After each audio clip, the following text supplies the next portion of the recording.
Welcome to my another video. Hi, আমি Milan Singapore থেকে। সবাই কেমন আছেন? সিঙ্গাপুরে বাংলাদেশিদের খাবারের দোকান এই ভিডিওতে দেখানোর চেষ্টা করব।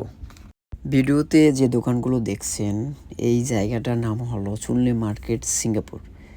কিন্তু এই সুনলে মার্কেটটা বেশি বড় নয়। এখানে বাংলাদেশিদের খাবারের দোকান, ইন্ডিয়ান, মিয়ানমার এবং চাইনিজদের খাবারের দোকান রয়েছে। আর এখানে বাংলাদেশিদের মোট 3টা খাবারের দোকান রয়েছে। এখানে আসলে আপনি বাংলাদেশি সব ধরনের খাবার পেয়ে যাবেন। সিঙ্গাপুরের থেকেও আমরা বাংলাদেশি সব ধরনের খাবার পাচ্ছি। বাংলাদেশের দোকানগুলোতে যেভাবে রান্না করে অপরিষ্কার, কিন্তু সিঙ্গাপুরে ওইভাবে করতে পারে না। তাহলে মোটা অঙ্কের টাকা জরিমানা দিতে হবে। নান রুটি, এটা আমার খুব পছন্দের একটা খাবার। এইসব দোকানগুলোতে সব ধরনের রুটি পাওয়া যায়। আপনার মনে হবে যে আপনি বাংলাদেশেই রয়েছেন। এখানে 2টা নান রুটি আর তার সাথে একটা ভাজি, তার দাম হলো $3, যা বাংলাদেশি টাকায় হয় 290 টাকা। সিঙ্গারা, এই খাবারটা বাংলাদেশিদের কাছে খুবই স্পেশাল একটা খাবার। আমি 2টা সিঙ্গারা নিলাম, তার দাম হলো $2, যা বাংলাদেশি টাকায় হয় 190 টাকা। ভিডিওতে যে দোকানটা দেখছেন তার নাম হলো রাফি রেস্টুরেন্ট। এই সুনলে মার্কেটে বাংলাদেশিদের মোট 4টা দোকান রয়েছে। 3টা দোকানেই খাবারের দোকান, কিন্তু এখানে বাংলাদেশিদের একটা মুদির দোকান ছিল, আর সেই দোকানটা এখন বন্ধ রয়েছে। এবং তার পাশেই বাংলাদেশিদের আরও একটা গার্মেন্টসের দোকান রয়েছে।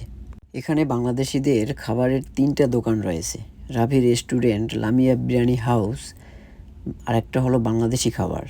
কিন্তু এখানের এই 3টা খাবারের দোকানের মান অনেক ভালো। সিঙ্গাপুরে ছুটির দিন থাকে রবিবার, আর এই ছুটির দিনেই সবচেয়ে বেশি মানুষ দেখা যায়। কিন্তু অন্যান্য দিনগুলোতে মানুষ একটু কম আসে, কারণ তারা সবাই ডিউটিতে থাকে। ভিডিওতে যে দোকানটা দেখছেন এখানে একজন সিঙ্গাপুরিয়ান চাইনিজ মহিলা বাংলাদেশিদের দোকানে জব করে। এইসব দোকানগুলোতে কমপক্ষে 4 থেকে 5 জন কর্মচারী থাকে। এখানে দোকানগুলো বাংলাদেশের মতো নয়, অপরিষ্কার।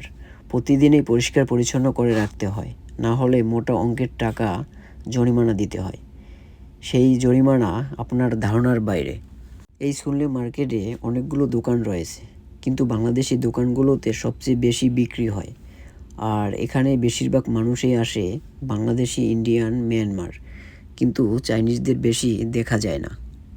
সিঙ্গাপুরে যত ফরেনার আছে তার ভিতরে আমার মনে হয় 50%ই ইন্ডিয়ান, আর বাকি 50% বাংলাদেশি, ফিলিপিন, মিয়ানমার। সিঙ্গাপুরে বাংলাদেশিদের বিভিন্ন জায়গাতে খাবারের দোকান রয়েছে, কিন্তু বাংলাদেশিদের সবচেয়ে বেশি দোকান রয়েছে মোস্তফা সেন্টারে। বাংলাদেশিরা এই মোস্তফা সেন্টারে বেশিরভাগ সময়েই ঘুরতে আসে, কারণ মোস্তফা সেন্টারে বাংলাদেশিদের বিভিন্ন ধরনের দোকান রয়েছে। খাবারের দোকান থেকে শুরু করে মুদির দোকান, গার্মেন্টসের দোকান, তাছাড়াও এখানে বিভিন্ন ব্রাঞ্চের ব্যাংক রয়েছে। আজকের ভিডিও এই পর্যন্তই। আমি চেষ্টা করব সিঙ্গাপুরের বিভিন্ন ধরনের আপডেট দেওয়ার জন্য। সবাই আমার পাশে থাকবেন। সবাই ভালো থাকেন, সুস্থ থাকেন। আর আমার ইউটিউব চ্যানেলটা সাবস্ক্রাইব করে পাশে থাকবেন। ওকে, বাই বাই।